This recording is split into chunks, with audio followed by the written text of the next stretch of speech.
নরেন্দ্র মোদীর শপথ গ্রহণের বিস্তারিত খবর জানাতে এই মুহূর্তে নয়াদিল্লিতে আছেন সহকর্মী সুব্রত আচার্য। সরাসরি যাচ্ছে তার কাছে।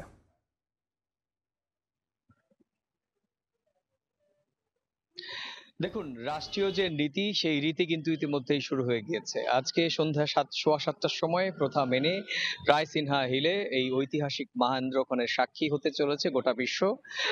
ভারতের তৃতীয়বারের মতো টানা প্রধানমন্ত্রী হতে চলেছেন নরেন্দ্র মোদী। সেই শপথ অনুষ্ঠানের যে সরকারি রীতি রেওয়াজ, তার যে শিষ্টাচার সেটি শুরু হয়েছে। আপনি জানেন যে ভারতের জাতির জনক মহাত্মা গান্ধীর সমাধিতে আমি যেখানটায় দাঁড়িয়ে রয়েছি রাজঘাট, এখানেই মহাত্মা গান্ধীর সমাধিস্থল। সেই সমাধিস্থলে ভারতের তৃতীয়বারের মতো প্রধানমন্ত্রী শপথ নেওয়ার আগে তিনি দ্বিতীয় দফার যে প্রধানমন্ত্রী, তত্ত্বাবধায়ক সরকারের যে প্রধানমন্ত্রী, সেই প্রধানমন্ত্রীর হিসেবে শেষবারের মতো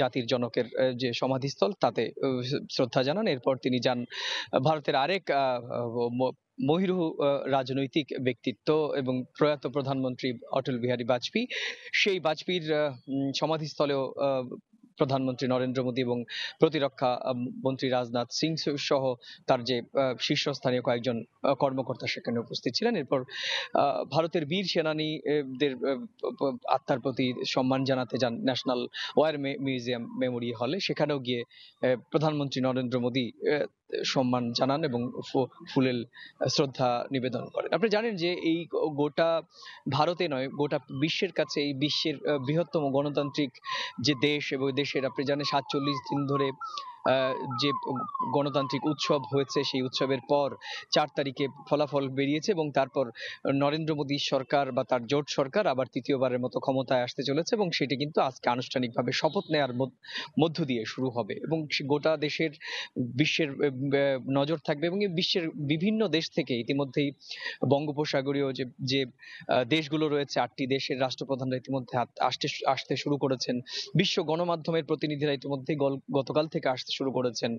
দেশ বিদেশের সমস্ত যা প্রভাবশালী গণমাধ্যম এখান থেকে সরাসরি নরেন্দ্র মোদীর যে শপথ অনুষ্ঠান, সেই শপথ অনুষ্ঠানের সরাসরি শপথ অনুষ্ঠান সম্প্রচার করবে। আজকে ভারতের গণমাধ্যমগুলোর প্রধান শিরোনামে জায়গা পেয়েছে ভারতের প্রধানমন্ত্রী হিসেবে, তৃতীয়বারের মতো প্রধানমন্ত্রী হিসেবে জওহরলাল নেহরুর যে যে ইতিহাস, অর্থাৎ তার যে রেকর্ড, সেই রেকর্ড কিন্তু ছুঁয়ে ফেলবেন নরেন্দ্র মোদী। কিন্তু কিছুটা হলেও আক্ষেপের সুর বিজেপি শিবিরে আছে, কারণ আপনারা জানেন যে জোট সরকার হিসেবে ক্ষমতায় আসতে হয়েছে নরেন্দ্র মোদীকে। একক সংখ্যাগরিষ্ঠতা দলটি পায়নি।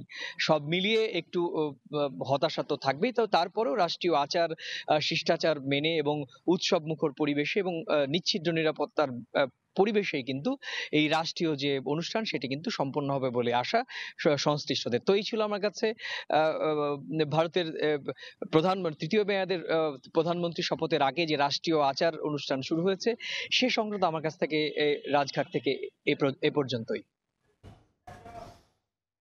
ভারতের প্রধানমন্ত্রীর শপথ গ্রহণ অনুষ্ঠানের প্রস্তুতি এবং সার্বিক অবস্থা জানতে এতক্ষণ ছিলাম নয়াদিল্লিতে।